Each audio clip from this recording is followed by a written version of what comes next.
All right, welcome, ladies and gentlemen, to another Million or the Moon, a Million or the Moon live stream. We have the most special guest in history. No, I don't say that to every one of our guests. We have KG from Internet Money. What's up, man? How you doing? Hey, I'm doing good. Honored to be the most special guest in history, man. Absolutely, 100% the most special guest, and for good reason, man. Because you're doing a lot of very interesting work with a very interesting project that I am most definitely interested in. And we have some news and updates. But for maybe some of the people who haven't heard of you, who are you? What is IMD? Sure. I'm KG. I am the founder of the Internet Money ecosystem. We're building a lot of cool things, and our main mission is to onboard new users into crypto and have that experience be through Pulse Chain. So, as you mentioned, we are building a token, smart contract. It is the very first of its kind. Internet Money Dividend, or IMD. We're also building, and I have to talk about the wallet because they work in conjunction with one another. We're building a native Pulse Chain wallet, the Internet Money wallet.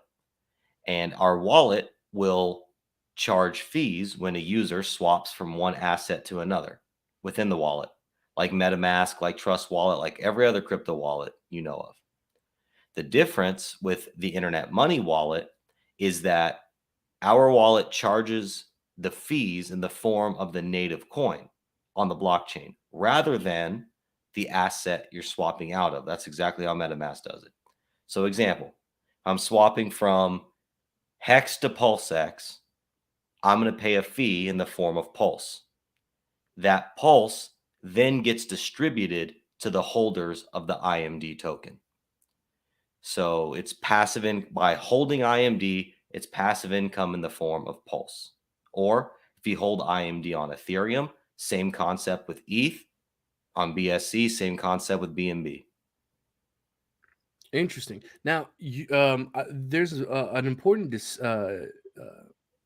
difference there that I would like to kind of make perhaps more clear.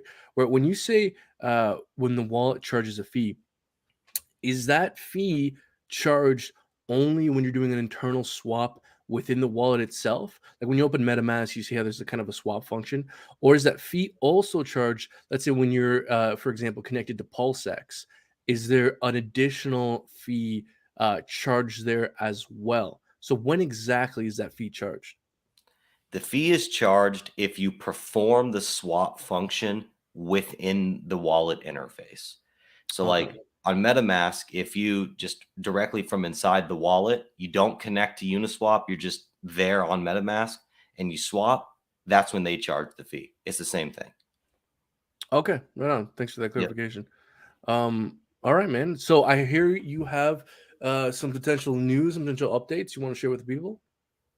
Sure. So, one cool thing that we actually that is actually just a kind of a fresh announcement is IMD is currently functioning on Pulse Chain Testnet, and that's cool because it's no longer just being talked about. It's there, it's operating now. It's not under the name IMD. It's under a incognito name, so I'm not gonna share it, but it is working, and we're doing some really cool things with it. Like you don't have to stake it, delegate it, or lock it up. You just hold the tokens in your wallet, and actually, as the fees are charged, or sorry, as the fees are generated and distributed to the holders of the IMD token, literally every block they update and process, you can watch your rewards go up in real time and you can claim as frequently as every block if you want. Or you can wait 5, 10 years. You watch it build up, you claim when you want. It's your choice. And that's super interesting. Now, I'm personally, for those who don't know, I've sacked for IMD. I'm very much looking forward to the launch of this thing. Now, I also heard that there perhaps will be a period in which the IMD wallet might not be fully out, but you might get airdropped your tokens. Is that correct? Like where you can kind of do some kind of pre-trading, swap in and out, accumulate more, get rid of your position for whatever reason. Is that the case? And if so, when might that be happening? So you're referring to the CIMD token, Mm, which is for short, it's the certificate token. And that will occur. Let's say Pulse Chain launches tomorrow. The wallet's not ready. So if that's the case, we're airdropping CIMD to the sacrifice set first. And then holders mm, of the CIMD token, we will be airdropping IMD 1-to-1. So if you get CIMD and you sell your whole position before the wallet and IMD are released, then you basically sold your IMD position. So CIMD has no utility. It doesn't get you fees. It's literally just a placeholder. And then we'll be airdropping those holders. I see. Okay. And so the CIMD will be airdropped just when Pulse Chain goes live. Correct. If you're not out, if the full protocol is not out by then, basically. Exactly. And if we're ready to go and then Pulse Chain goes live, we're just going to airdrop CIMD, then immediately airdrop IMD. So you're not really going to have that time to do that pre-IMD trading in that case. Okay. All right. Yeah, Well, okay. And maybe before we move on as well, I maybe want to accuse you and someone else of something that I know people will get upset about. sure. Are you timing the market? Are you waiting for the bottom to launch IMD? All right. All right. So I know when the bottom's coming in. We Hmm. know when the bottom's coming in. Okay. And yeah, we're just waiting. And that's Okay. the moment we hit that local bottom, that's we're launching. So no, I'm Okay. just kidding. No, of No. course not. You Of heard it course. here, folks. Clip that. No sarcasm whatsoever. Tweet that out there. Everyone, go ahead and clip that. But no, okay, because like, look, here's my thing too. I don't want to get too distracted, but in Sure. my opinion, I think there's a case to be made that and let me know if you agree here, that Richard Hart is timing the market. I think there's a clear incentive for him to very publicly state that he's not timing the market in order to not invite more regulatory scrutiny. I think it makes a lot of sense for him to publicly state every chance he gets, "Oh, I'm not timing the market." But if he just so happens to launch Pulse Chain the next time there's a major Bitcoin dump, it's gonna be like, "Oh, oh geez, oh what a coincidence, what a coincidence." You know what I mean? Do you think there's anything to that, or do you truly think he's not timing the market? I see exactly what you're saying. Yeah. And there's some relevancy there. But I don't know. I think that with all the negative attention that he's getting for Pulse Chain not being out, I think as restless as the community is, I mean, if you go into Pulse Chain main chat on Telegram, there used to regularly be 100+ people in that voice chat. Now on a good day, I see 25 and no one's talking. It's the bear So market. Yeah. yeah, and the community's sleeping, the community's stressed, the community's anxious. I think that, and he just gave us the mid-May, you know, estimate, and then all of a sudden it's, I don't know when. I really do think it's a function of it's not ready Mhm. because the market's already bad. Maybe it's not the bottom, but it's definitely not good. So even Yeah, if we yeah. launch now, it's not like it's not like Ethereum's going to $50. You know what I mean? Like how much lower are we going? I don't know. Yeah, yeah, yeah. Like, sure, we could fall a little bit further, but there's many, many indicators showing that we are very much oversold on a macro sense. Like, even just looking at something simple like the RSI, weekly RSI on Bitcoin, we're officially in the oversold territory. Every time we've done that historically, has been the cycle bottom. And sure, yeah, there might be more lower lows. The macro environment is heavily bearish, but I think I would agree that ultimately, even if there is a little bit more to go down, we're still pretty down. I think Yeah. we're the majority of the way there at least. So. Yeah, there is that. Yeah. Do we have any kind of? I heard there's some news in regards to kind of updates with the user interface there. Is that so? Yeah. Yeah. I have a little demo that I can show if you'd like. Perfect. Maybe we take a look at that.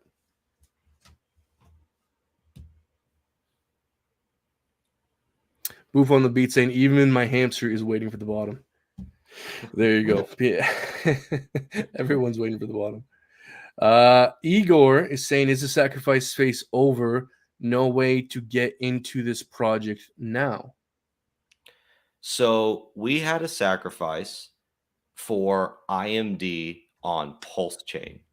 and that sacrifice was over very fast. We were the first sacrifice in the space to set a cap, and we actually reached that cap in just under 2 hours on live stream. It was great. We are going to have a second sacrifice after the beta version, the public beta of the wallet is out and everybody can test it and use it. But the sacrifice will be for IMD on Ethereum and Binance Smart Chain and possibly some other chains. It will not affect the Pulse chain set in any way, shape, or form. But what we will do is we haven't figured out the exact number yet, but those who sacrifice for IMD on Pulse chain are going to get some kind of credit towards the new sacrifice. Oh, So, interesting. Okay. yeah. So there will be, so if you sacrifice for Pulse chain IMD, you're going to get some IMD on the other chains. We just don't know how much yet. And if you want to increase your position, you can obviously sacrifice more. I see.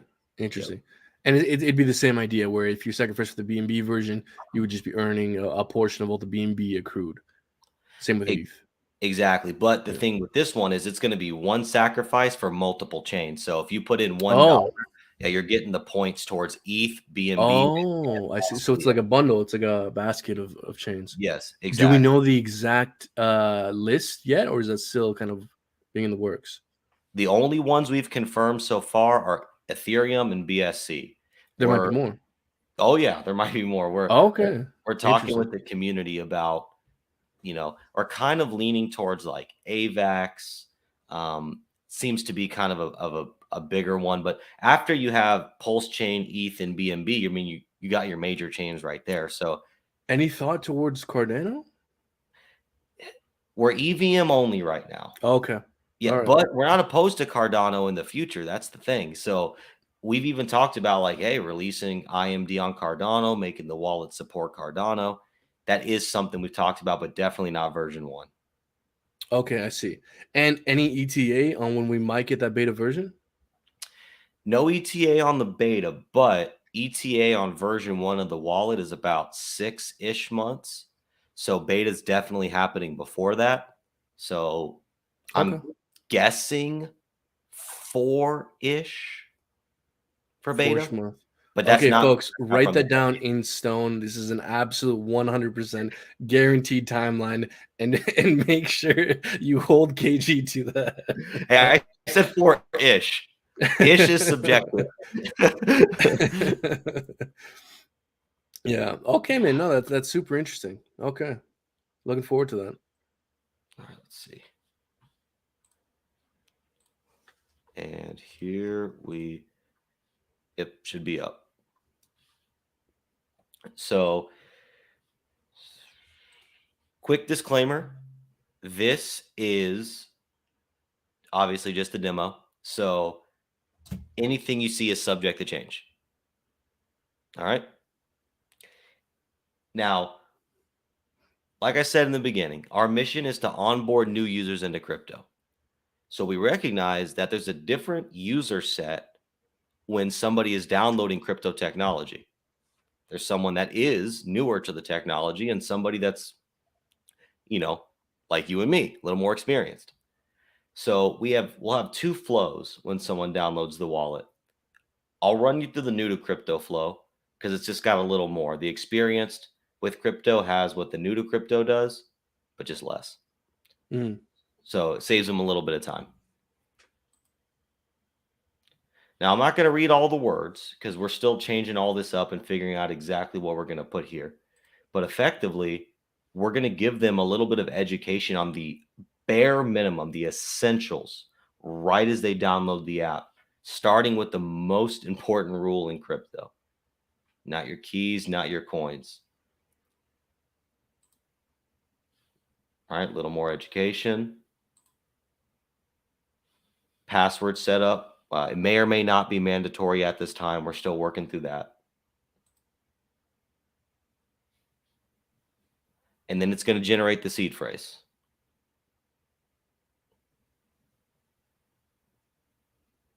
And sorry, I'm out in the sticks. This will be both mobile and like desktop, right? Absolutely, yeah. So we'll have an Android app, iOS app, and a Chrome browser extension for now. Now, I know you may be arguing against yourself here, but regardless, I mean, do you think there's, I mean, any pros or cons to having a wallet on a mobile device versus a PC? I mean, would you recommend one over the other? Or do you think they're both kind of equally as secure? I think your most secure option, well, I mean, not the most secure, but in the realm of like, let's be realistic and let's still access our crypto, right? If you want to be the most secure, there's this documentary. I wish I can remember the name. They have armed security guards. They're in an old Right. military bunker. All right, you can get crazy, okay. Sure. But in the realm of normal people interacting with crypto, arguably you want to be on a computer that never really accesses the internet for more than the crypto purposes. Then you'd want to use the extension. Then you'd want to use a hardware wallet. So, but a hardware wallet alone is already like 90% of the battle, right? That just puts you in a whole nother level of security just by itself. So y- the Chrome extension version 1 will have hardware wallet support. So if you want to be a little more secure, you'll go that route. We are working to get hardware wallet support on the mobile app, at least for iOS and Android. We're working on the Bluetooth, at least the Ledger Nano X or the new one SX or whatever it is. And then for the Android, there's actually an adapter that you can connect physically a ledger to the Android. So we're working on those solutions to at least provide some hardware option solution for the app. I got you. And is that all version one? For the app, not guaranteed. For the Chrome extension, guaranteed. Version 1, yes. We're Okay. still kind of working through. It's a little more complicated on the app side to implement those things. Interesting. So, yep. Right. And as well, I don't know if you would agree with my understanding of what I've heard, but the way I've interpreted things, Richard Hart has kind of made some rumblings, kind of saying how the difference between a software wallet and a hardware wallet is not that significant.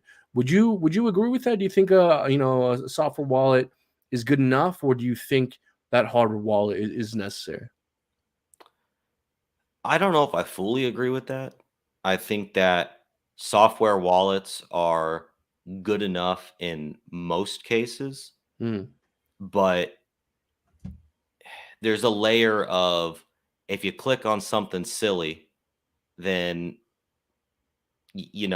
at least with the hardware wallet, you still have to go through that additional layer of signing. Whereas if right. there's that, and there's also, hey, if someone picks up my phone, knows my passcode, they could steal all my money. Yeah. So th- I think a hardware wallet's the better option, but for most use cases, most people are okay using a software wallet.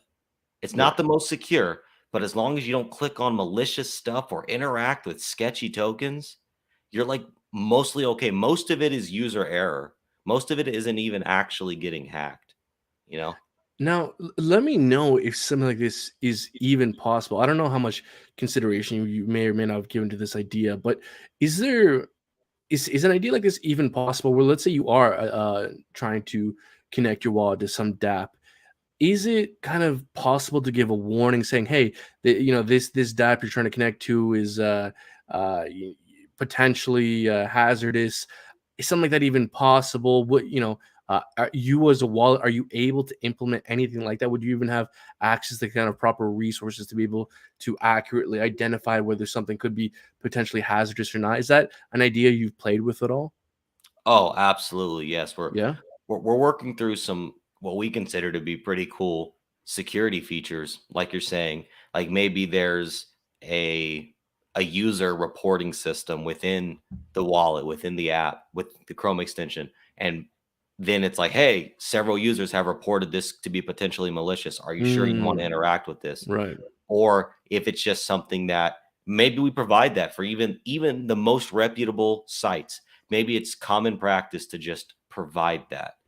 Or So even like a fake Uniswap, right? Like we know there's the one. Yes, Uniswap. I don't know if it's Uniswap.org or whatever it is, but if someone is on like a Uniswap, there's like a one in the middle. I don't know yes. if there's something that could like flag that or something. You know what I mean? I know exactly what you mean. We think about it, talk about it all the time. We're just thinking about what's the most effective way to do that. Mm, So right. definitely important. We're even talking about like, because one layer of complicate, and we'll get there a little more, but one layer of complication for newer users is importing tokens into the wallet, Right. right? Because it's like go to the block explorer, copy, blah, blah. It's a little too much in the Yeah. beginning. Yeah. So why not do an auto detect and display the tokens that are in your wallet? But then that brings up security implications because then you're going to show them these weird scammy coins. So we're Oh, interesting. Like if you just get airdropped some weird scammy yes, coin, and then you see it there, you go interact with this one. yeah. I So see. so by doing that, there's a level of we are providing a security risk. So it's like we want to do cool things like that, but it's like Ah, how do you do it and still keep people safe? right. I wonder maybe, maybe you can compromise and be like, okay, we'll only do this for the top. I don't want to say by market cap, Yeah, but I don't know. exactly. Top 100. How do you do it, right? Like top 100 Exactly. market cap, but then uh, Exactly. I'd love to see you deal with that debate of what is market cap, Yeah, and all yeah, of a sudden you're exactly. dealing with this mass. Yeah, yeah, yeah. I So can imagine. Yeah. we are thinking of cool things like that, but everything we think of is a combination of user friendliness, innovation, but security Right. Yeah. also, right? Because you don't want to compromise security just because something's neat. That's right. Yeah. Yeah. And especially with the blockchain too, it's like whenever you're trying to add all these cool features, it's like, okay, well, where do you get that information from? Right. Now you're kind of dealing with some Oracle issues. Do you go to CoinMarketCap, but then there's problems there? Do you go directly to the chain, but then there's problems there? And so yeah, no, it's well, it's an interesting job you gave yourself here, man. I love it. I love it. That's awesome. I wouldn't go back. Yeah, and hey, I see a comment here. Brazology has a good point here. He's saying most hacks are giving your private keys to the hacker. That is in fact Exactly. true. Um, Exactly. yeah, I wonder if even if you've given thought to like maybe uh, creating like I don't know if most like commonly asked questions is the right way of putting it, but some saying like hey, these are the most common ways in which there's kind of security problems, giving away your private keys, that kind of thing. You think have you given any thought to kind of creating a section, kind of letting people know what the most common risks are? Absolutely. Yeah, let's get into the wall and I'll show Yeah, you let's some. do it. Let's do it. Yeah. Yeah, I hear exactly what you're saying. Okay, so reveal the secret phrase. If they Okay, set a password, make give sure that. you show everyone Yep. the secret phrase. Here you go. Here's There you one. go. Um, Everyone, quickly take a screenshot. there it is. Here, let me zoom in for you. Yeah, so we another secure a step in the security direction. We'll have a 24-word seed rather Mm, than a 12-word seed, yeah. which just effectively gives more complication to any algorithm trying to guess seed phrases, right? Right. More combinations. So slide to confirm, and then you're in the wallet. Now, I'll run you through some of what we got here, but to your question, so we have a tab right here, very accessible on the main page, resources.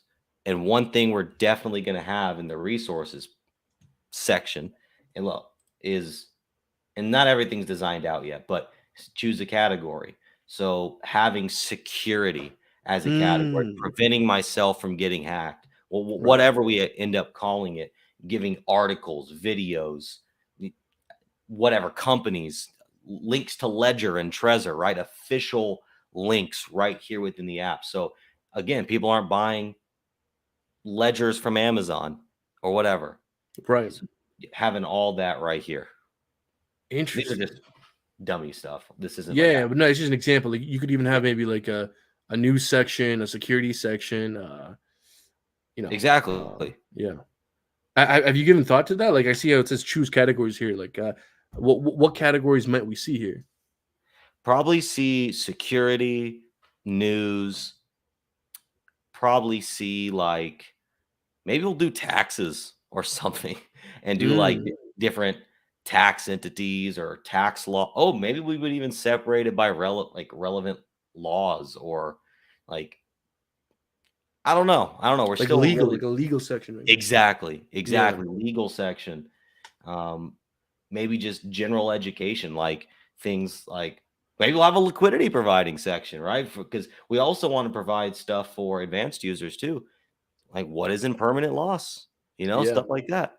yeah, Get into absolutely. it. Now, this is just kind of an out there idea as well, but while I have you, I might as well throw it out here.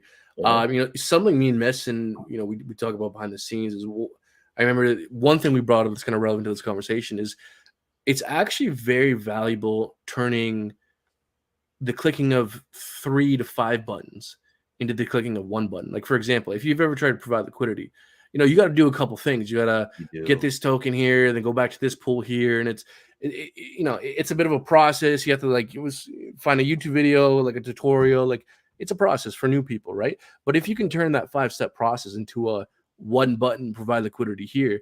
Now, I'm not sure if you've given any thought about kind of implementing a liquidity providing feature, but uh, like, what do you think about that idea? Is that something you could see theoretically possible down the line being implemented? I hear exactly what you're saying. And I don't know with liquidity providing, we would love to make it as simple as possible. But for everything we do, we're thinking about exactly what you just said. How can we take these complex processes and how can we distill them down to as little or as few steps as possible and making those steps easy to navigate through? So, whether Mm, that's liquidity providing, just setting up your wallet, whatever it is, we're thinking about that all the time. right. Yeah, because just like you're saying, this is kind of version one. You're focused on kind of launching the minimum viable product, but at Yeah. the end of the day, you're essentially creating a ver I don't want to say this because may be interpreted as derogatory, but I don't mean it that way. But it's essentially a version of a bank. It's essentially a version of a checkings account, a savings account. When you Yep. go in your checkings, your savings, it shows you your, it can show you your credit score, your this, your that, your most recent payment. Like, there's a bunch of features, is what I'm getting at, right?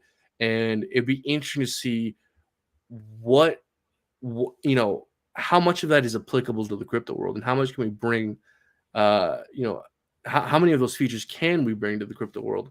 And so it's going to be interesting to see how this thing evolves moving forward. Because I'm sure another consideration is as well, where you don't want to overwhelm the user either. You don't want to give Exactly. them 1,000 options. They don't even know what they're looking at as well, right? So, Exactly. My favorite example of that, there's a wallet called Zerion, and I mm, bring it up a lot because it's a great wallet. It has awesome features.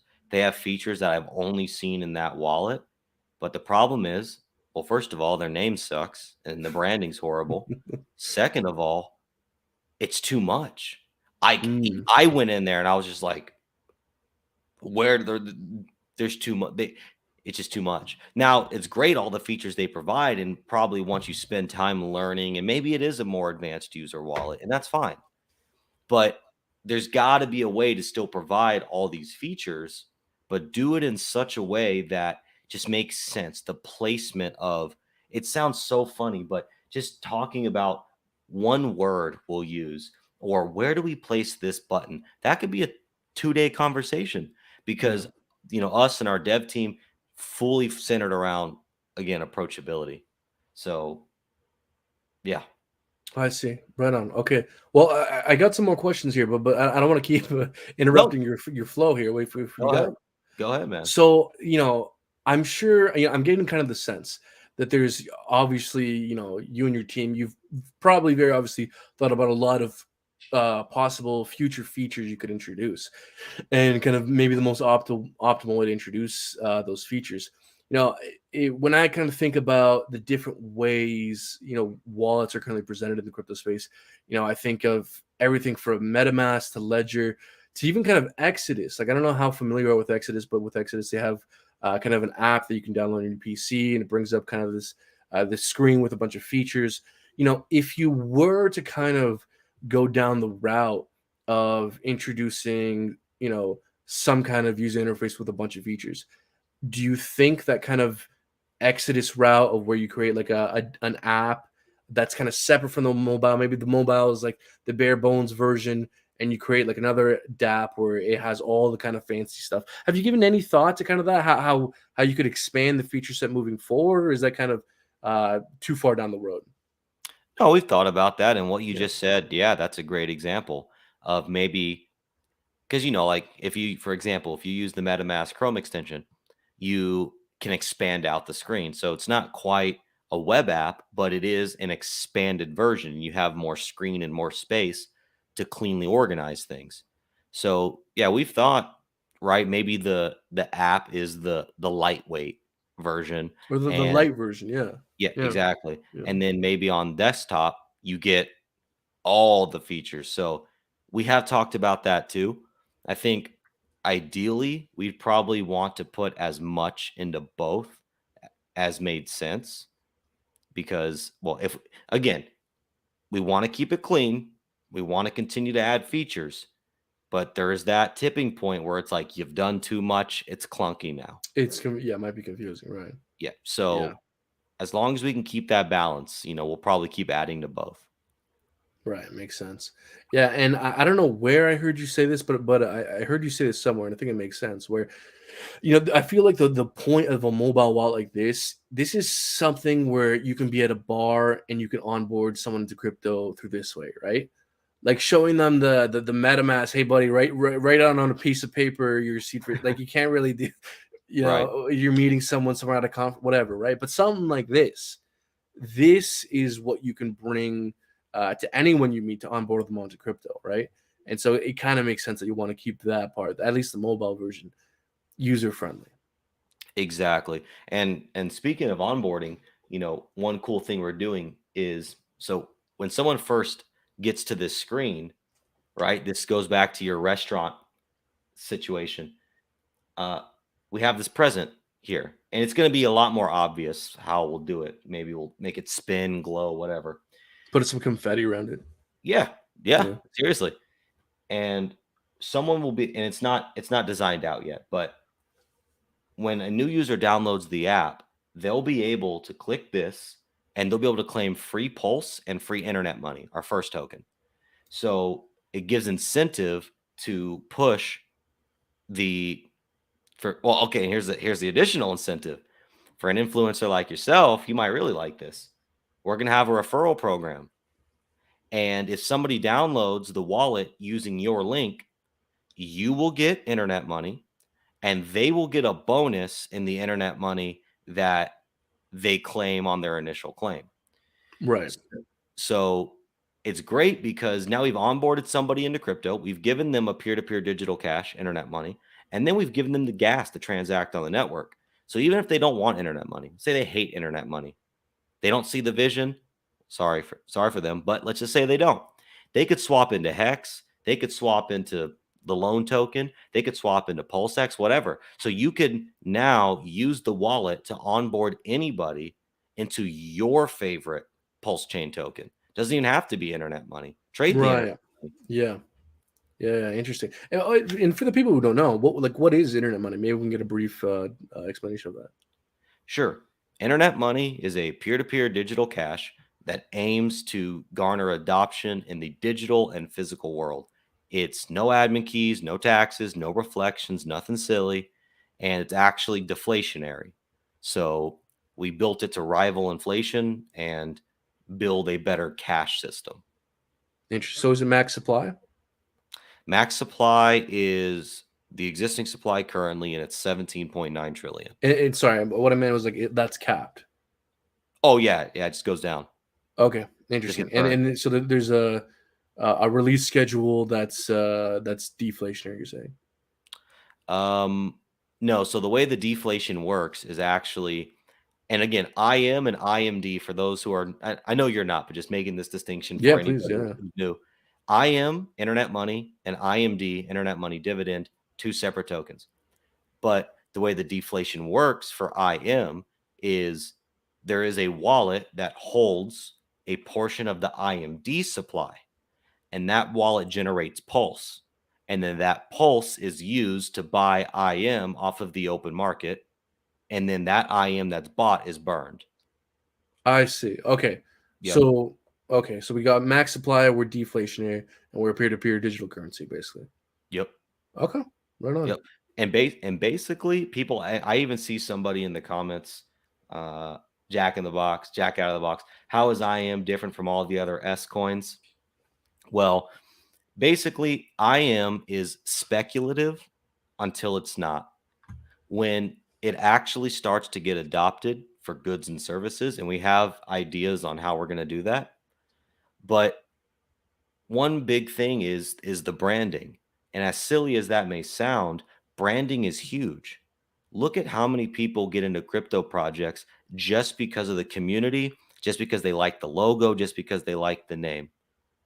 Oh, Internet. it's a great name, Internet Money. Like it's literally Exactly. like how did you get that? Like how did no one get, I don't know. Yeah. I don't know. Yeah, it's a And great name. actually, that's another update we have too, is we just purchased internetmoney.io. We just Oh, acquired there that. you go. Right on. So Yeah. our website's gonna be internetmoney.io. We're fully branding out.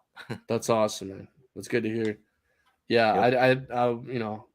I doubt that was cheap. I don't want to ask you how much that was, but It wasn't cheap, but it was for the project. yeah, no, it makes For the sense. No, project. it's 100%. No, 100%.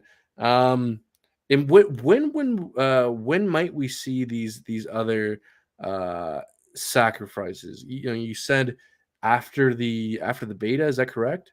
Yes, sir. Okay. Okay, so a couple months down the road. Yeah. Okay. So we don't even have all the details yet. We know that it's gonna at least be for Ethereum IMD and Binance IMD.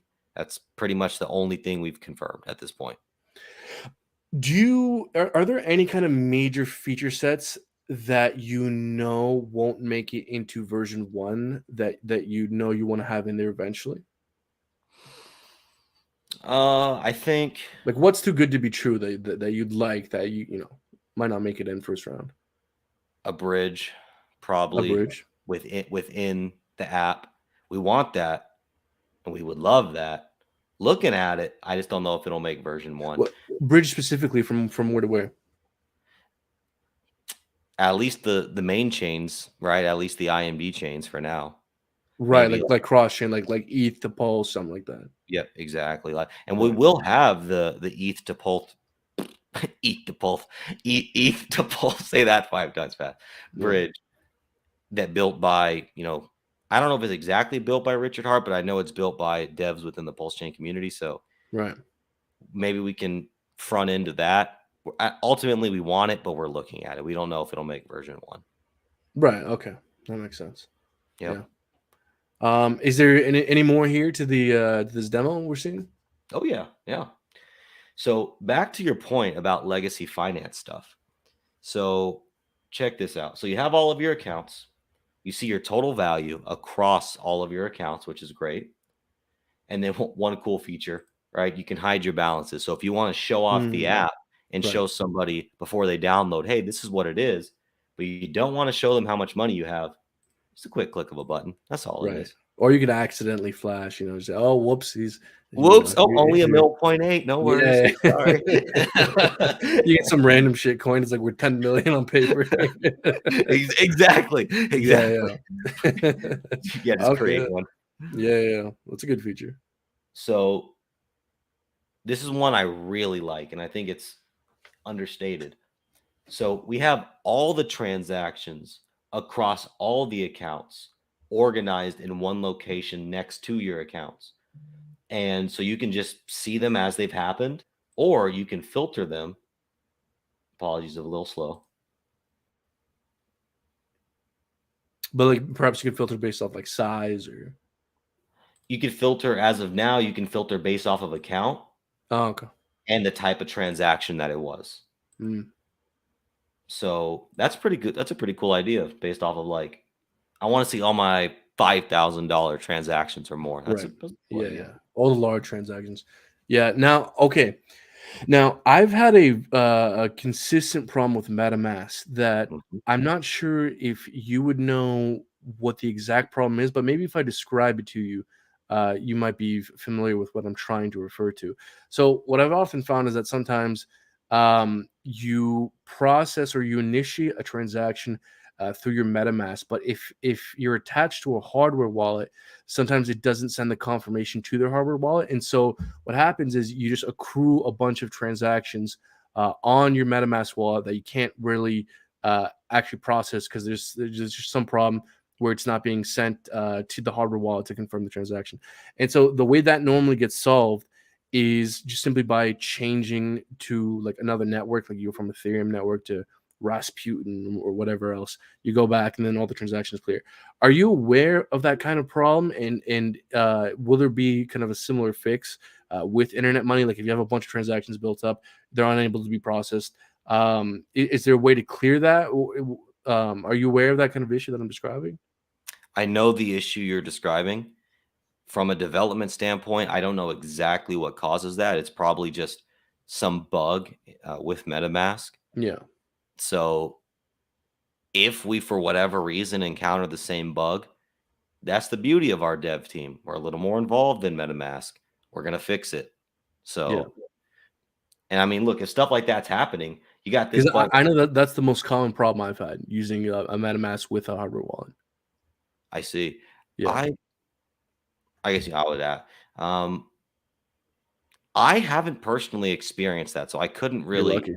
Yeah, I feel lucky. Yeah, My biggest problem I get with MetaMask is I'll have like one pending transaction forever, and the right. only way that I can fix that is, and it's not like actually even pending on chain. It's just something in the UI, and then it Yeah. prevents me from From sending doing other any ones. more yeah, and you can't even like how sometimes if the transaction's gone through, you can even initiate another transaction to try to cancel that one, or like Yep. even speed it up. But you can only do that once it's actually been sent to the chain.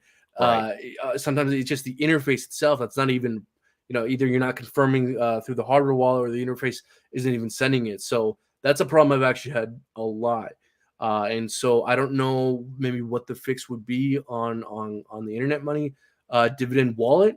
But that I hope that's an issue you guys are tracking because it's the most annoying experience I've had on MetaMask because I use MetaMask with a hardware wallet and my biggest problem has been I initiate the transaction through the MetaMask, but it doesn't send the confirmation, and eventually I have to go through the settings and log out, log back in, and I'm able to do Mm. it. But the point is the way I've been able to fix that is just go from the like Ethereum network just to another network, then back again, and then it cancels all the pending transactions. I don't know if that'll be the same fix on the Internet Money wallet, but I would say that's just it's an issue I've had. So I don't know if you guys were tracking that or not. Well, we're gonna try to code it to where that doesn't happen. Yeah, that would be nice. And then, but if it does, if or that bug, any bug, we're gonna fix it, right? Right. That's Yeah. and what I wanted to point out was so like if stuff like that's happening, we actually have a 24/7 365 tech support team. And so if you are experiencing a bug right from the app, right from the Chrome extension, you're going to be able to report that bug. And if we have different levels of severity. If it's like, hey, I literally can't send my tokens, that's severity 1. If it's like, hey, the yellow is white, okay, that's not severity 1. So the tech support team takes issues as levels of severity. Oh, that's awesome. That's awesome. That's really great. That's actually a massive value add over like I feel like some people might hear that and kind of easily dismiss that, but I think that's a massive value add. The fact that there's actual support. I mean, MetaMask doesn't have that, or if they do, it's yeah, good luck, Send an right? email, But good luck. yeah, it's might as well be nothing, right? But Yeah. no, that's awesome. It's great to hear. Right. And then you'll also be able to like, while the official tech support team is working through the issue, we have, again, unlike MetaMask, unlike Trust Wallet, we have a very active Telegram community. So maybe you could hop in there, say, hey, I'm having this issue. And just like you described how even a temporary fix to the solution, right? Hmm. Hop into the community chat and maybe some community member has a temporary fix. Right. Because Yeah. as we develop this thing, there's no way to account for every single device and every single software version of that device. We're just going to have to do our best and then take it as it comes in the real world. And Right. that's a big reason for beta. No, 100%.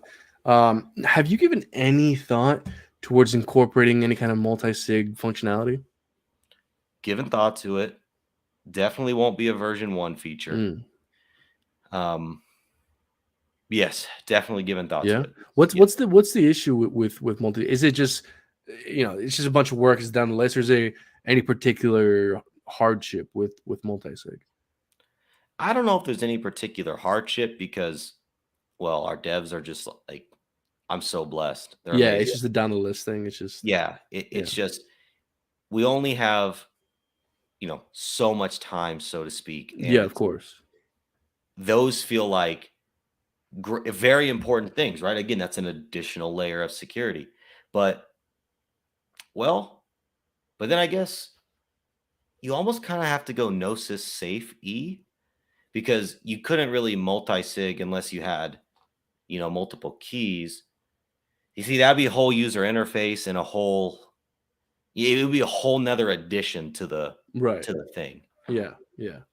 Yeah. And So yeah, there's priorities. You got to choose what to prioritize, I guess. But yeah. yeah, and so like we have our MVP, which we're working on, obviously coming out with as soon as possible. And then we actually have what's called the backlog. And whenever we have an idea, we literally just put it in the backlog. Mm. And it's so we just have How long's that list? you gotta scroll for some time. You got to scroll. Oh no, there's Yeah. pages. Yeah. Oh Yep. wow. Yeah, Yeah. you gotta scroll. So, and we're really organized with the dev team. It's really, really cool. Like we have software set up for communication and we're very organized. It's very cool. Now, I don't know if you're willing to be spill the beans on that, but do you use kind of do you use like Excel? Do you use kind of maybe a customized user interface for specifically what you're doing? Is there kind of a software, a commonly used software that you use to kind of organize your folks? Um, I don't know how much you're willing to spill the beans on that, but Sure. So to communicate like between us as a group, there's actually how many of us are there? There's myself, Don, our CTO, and then we actually have 9 devs working on the internet money ecosystem right oh now. well. We have 2 projects, So you're well over a dozen at this point 17 of total. us. 17. Wow. Yeah. Yeah, so like all involved on some level. And yeah, so most of our communications go through a software called Slack, and it's great. I mean, it's kind of like a Telegram, but really isolated More towards professional. It's like yeah, a professional Telegram, yeah, exactly, yeah, exactly. So that's how interesting. we communicate, and we do video chats. Like we have a stated weekly meeting where we video chat every Monday, and we just basically go through, hey, what has the dev team built this week? What have they worked on this week? And sometimes it's like they're always working, but it's not necessarily like, hey, big announcement time, everybody. So Now, I'm glad we went down this rabbit hole a little bit because I'd really like to pick your brain, specifically as someone who's part of a team, leading a team. What would you say is one of the most important things when it comes to assembling a productive team? Would it be communication, making sure you get the right people? Like, for example, maybe there's someone really competent, but they don't work well with others. Like, what would you say is one of the most important things when it comes to kind of assembling a productive team? I think it's a funny word, maybe, but the synergy. Synergy. Right. So I used to, and I'll use this example. I used to coach soccer, and I had this kid on my team who was a superstar, just absolutely like he had the ball, and everybody was like, "Oh, he's got half field shots." He was just incredible, but he never passed the ball, and so even though he was absolutely amazing, we still weren't the number one team. You probably had the best player in the league. So I think, and I saw other teams with players with less skill that would beat us because they worked together as a cohesive unit. So I think when building a team, it's that synergy. Do we work well together? Who and finding people that fulfill your weaknesses that are their strengths. Like that's the Henry Ford model. He couldn't build a V8 engine, but he could assemble the team that could. So it's just about ultimately picking the right people competent people and people who understand. Oh man, maybe one of the most important, if not the most important, is the passion. Finding the people who are passionate about what's being built. That's very important. That's super interesting, man. That's really interesting, especially in this space where Pulse Chain's so new. There's a lot of people building, a lot of people thinking about building. It's important to kind of think about these things and communicate these things because, there could be people building later down the road, and so it's kind of I think it's important to kind of think about these things and share lessons learned. And if you had to give advice to someone else, another team, maybe someone who's just thinking about starting to perhaps build something on Pulse Chain, what advice would you give them? Set up communication channels early. Early. Communicate as much as you can. You can't communicate too much. Be organized. Put all your thoughts down. Have a task list. Delegate. You're not going to be able to do everything. If you're starting a project by yourself, you are going to be doing everything in the beginning, but that's okay. Find people who share your vision. Delegate. And then don't rush something because stuff starts to get exciting. You want to push updates. You Mm. want to talk about the cool stuff you're doing. But what's more important, and I think we see this with Richard Hart and Pulse Chain, is doing it right. Taking the time, having the philosophical discussions about each and every little point. Sometimes you're going to work 20 hours a day, and that's okay. Because if you have that passion for what you're doing, you're just playing 20 hours a day. So Right. I think that's the general advice I would give. That's awesome. That's a great answer, man. Thanks. There we go. Okay. And I have a selfish reason I brought that up, and maybe behind the scenes, I'll expand on that. But yeah, Excited to no, hear. man, that's sorry. I'm excited to hear it. Yeah. I don't wanna say too much until things are more concrete. But no, that's really good stuff, man. Is there anything left here on the demo that we need to that we should discuss here? The last two things or I guess the last three things, real quick, I want to bring up are, so if you're an IMD holder, you're going to have a beautiful native feature set to track your stats. How much rewards, what are my rewards that are building up? How much have I claimed? That sort of thing. If you're not an IMD holder, it's going to be bullish for IMD holders. It's not designed out yet, but it's going to be a sellable moment, right? Like, oh, why is this here? What is IMD? Here's how you can get IMD, right? Mm, So it'll be a sellable moment. Thing number two is when you go to networks, we're actually going to have some networks pre-populated. So, which will be great for getting other communities introduced into Pulse Chain and giving them reason to use the wallet, making it again bullish for IMD holders. Because even if someone doesn't care about Pulse Chain and they're out there, like you said, for liquidity pools, all these tutorial videos, I think tutorial videos are a huge way that MetaMask gets business, because what do people do? First thing you got to do, download MetaMask and then XYZ. So if we could start doing that, getting tutorial videos, it's just one thing. But all they'll have to do is download and click a button rather than input RPC settings. It's just one layer of complexity removed. And it helps the new user that wants to jump around on some other networks, but the RPC settings may be a little overwhelming. And it could help with security, because if you Google Pulse Chain RPC settings, someone could very easily make fake RPCs, connect you to a fake chain. yeah, and some new person, they have no idea where to go, where they're going, if they're clicking on the right thing. It's a very advanced feature. It is. I mean, of course, you'll still be able to add custom networks, and then finally, on the account level, one thing we're working on that we think is very cool is, Ooh, so what is per this? I like account. charts. Yeah, me too. uh, per account, you'll have a portfolio tracker. So you can Mm, you can check the health of this account. So you maybe you want to only have particular assets. You want to group them however you want. You can see that account's performance. I see. Yeah, interesting. And you could essentially treat like account one like a checkings, account two like a savings, Exactly. account three like a business, whatever. and you can see it. Exactly. Yeah, yeah. And Interesting. you can obviously nickname the account. So you Yeah. could say checking, saving. You could literally Yeah, yeah, literally, yeah. Yeah.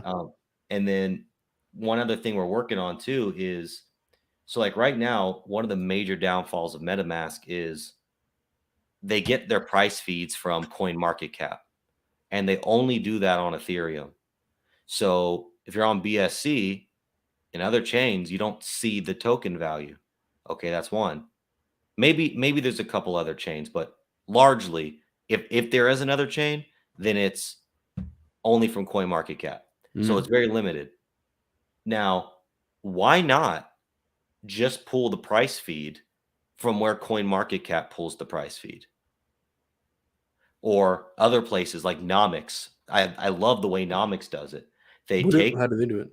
they take the decentralized exchange, the DEX, and there's obviously going to be multiple liquidity pools, so multiple prices. They just aggregate an Mm, average of all the pool's price, and that's the price that's displayed on Nomics. Why not just do that within the wallet? So even the most obscure tokens can come out, create their liquidity pool. Once our feed refreshes, it's going to pick up on that price, and you're going to have prices in your wallet. You don't I have to see. wait for CoinMarketCap. Yeah. You know, coins are getting like internet money right now. There's a little gatekeeping going on, maybe. I don't know. Different story. But we've applied out the wazoo for CoinMarketCap and CoinGecko, and it's the same old ridiculous story. No real answers, no real working with you. So it's like, Don't you have to bribe someone? Who do you have to bribe? Like, I don't know. I've literally asked like, we're willing to bribe. If yeah. CoinMarketCap, if you're listening, we're willing to pay the ransom. Just tell me who to pay. Yeah. But they don't, again. So why not do this way so that every coin that has a value can be recognized? Yeah. Now, okay, so I think I asked a version of this question one of the previous times we've spoken, but I'll ask it again because I think it's valuable. Now, what portion of IMD is immutable and what portion isn't? Like, for example, is it just like the IMD tokenomics that are immutable? Because obviously, when you're building, a user interface, there has to be change here, right? So what I'm trying to get at is like, what part of IMD is immutable and what part is open to change and revision? So the IMD smart contract itself, the token itself is immutable. No admin keys. It cannot change. The wallet itself here, well, it's software. We have to update it. We have to upgrade it. We have to fix bugs. The actual app itself, completely separate from the smart contract, is, well, it's going to be changed and updated. So, Okay, all right, yeah. yeah, okay, thank you. Yeah, you answered the question. Okay, yeah, no, Yep. right on. But yeah, man, that's really it. As far as the main stuff. So I'll go ahead and stop sharing. Okay, yeah, right on, man. There we go. No, that was super. Man, that's really interesting stuff. And even with with CoinGecko and CoinMarketCap, like um, with them getting their price feeds, do you know where they get their price feeds from? That's why I switched to Nomics. I know where Yeah, Nomics because is. we know we're not okay. Yeah, I Yeah, believe CoinMarketCap, they either get them from a DEX, a centralized exchange or something, or they just now they have to get it. They have to because they're from a Dex. either a DEX or a centralized exchange. Yeah, yeah, because I know for sure centralized exchanges, they have the APIs that you could get access to, but it would be kind of funny if you just got it from like Binance or something. Because if Binance pauses their stuff, they go down all the time, even like Yep. Kraken. Yeah. So have you given thoughts as to where you would get your price read from? Like for example, we both got PulseX. I got a PulseX background. PulseX, the liquidity, especially early on, is going to be very kind of limited. So would it really kind of make sense to use PulseX as kind of your price feed initially? Would it make more sense to stick to Uniswap or maybe a combination of the both? Have you given thought as to where you would get your price feeds from? Sure, yeah, that's going to depend on the chain. So Okay. for Pulse Chain, yeah, I mean the only option we have right now is PulseX. If Uniswap does support, then we would probably do like an aggregated style thing like Nomics does. So, and then for Ethereum, right, probably Uniswap. Or maybe we would just do like the main decks. Maybe we don't do multiple decks as like BSC. Maybe we just do Pancake Swap. Maybe, Right. Yeah. depending on where most of the volume goes through. Yeah. Yeah. Okay. So, man, look, we've been at it for about an hour here, folks. Everyone, like and subscribe. Go check out KG on Twitter, Internet Money on Twitter. Is there kind of anything you want to get off your chest here before we start to wrap up? I guess the last thing is just to say what we did last night. We actually gave away a platinum package to PulseCon. That was really cool. Oh, that's We awesome. Yeah, we did our first live stream on the Internet Money YouTube. That was cool. And if you want to reach out to myself, you can find all my socials on kg.money. And if you want to reach out to Internet Money socials, Twitter, Telegram, Internet Money IO. The website right now is iamcrypto.net. We are updating that to internetmoney.io, and we're doing a full website revamp. So the website you see now is only temporary. Please remember that. And Okay, thanks for right on. having me on. Truly No, appreciate absolutely, man. Great to have you on. Great as always. All I would say from my end is, maybe how dare you? Yeah, how dare you make a cryptocurrency? Don't you know that Pulse Chain is only for hacks? I know. I'm sorry, man. Yeah, it's terrible, terrible, terrible. I'm kidding, folks. Everyone, like and subscribe. Like Hit and that bell subscribe. icon to notify of new uploads. Sorry, what'd you say? So like and subscribe. I was just reiterating. Yeah. Oh, okay, right on. Okay, man. Look, great conversation. We're at the hour mark. Let's wrap this up. Everyone, thank you so much for tuning in, and stay tuned, and we'll hopefully do more of these on the road. Thank you for having me on. All right, y'all. Take care. Thanks, everyone.